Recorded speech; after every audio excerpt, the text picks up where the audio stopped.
c'est un événement organisé par l'association Job Odyssey. Quel est l'objet de votre venue ici? L'objet déjà c'est de soutenir les actions de Job Odyssey qui va permettre à travers le sport la réinsertion, l'insertion sociale et professionnelle.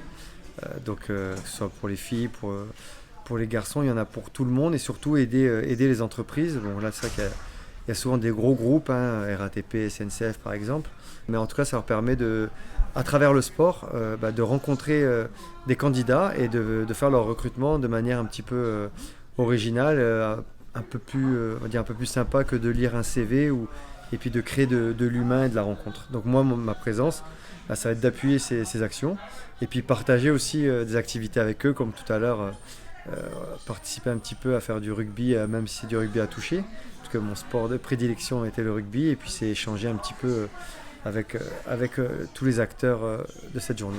Alors justement, vous étiez un ancien international du 15 de France, finaliste de la Coupe du Monde en 2011. T'es bien travaillé. Donc, voilà, ça s'est déroulé en Nouvelle-Zélande, c'était face aux All Blacks.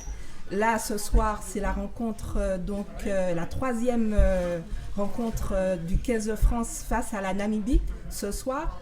Quel est votre regard sur le parcours de cette équipe de France, puisqu'elle a déjà remporté ses 2 premiers matchs face aux All Blacks, la première rencontre, et la deuxième rencontre face à l'Uruguay?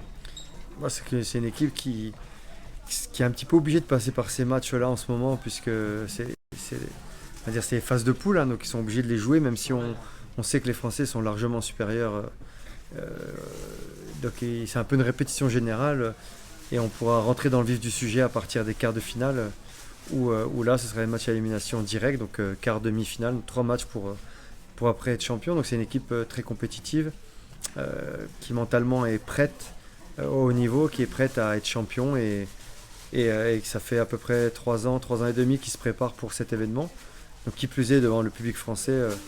Donc je pense que c'est l'une des équipes les plus performantes qu'on peut avoir en équipe de France depuis pas mal d'années. Les jeunes qui veulent s'intégrer, qui veulent faire un parcours professionnel dans le sport, quel est le message que vous pouvez leur transmettre? Simplement de croire en eux. Moi je suis originaire des Vosges, il n'y avait pas de rugby là-bas, donc c'est comprendre qu'il n'y a pas de limite, qu'on peut faire ce qu'on veut, d'où on veut, se donner les moyens, on trouvera toujours les ressources et la force intérieure pour pouvoir y arriver. Donc c'est croire en eux et surtout d'écouter personne d'autre parce que souvent les gens voient des barrières là où nous on voit des opportunités. Et dernière question, quelles sont vos prochaines actualités? Il y en a beaucoup. Ça va être continuer à travailler pour la Coupe du Monde avec pas mal d'interviews pour World Rugby, consultant sur l'équipe TV. Après je vais enchaîner sur Beansport pour la Coupe d'Europe et puis des activités extra-sportives aussi dans différents domaines et continuer à accompagner Job Odyssey. Merci beaucoup.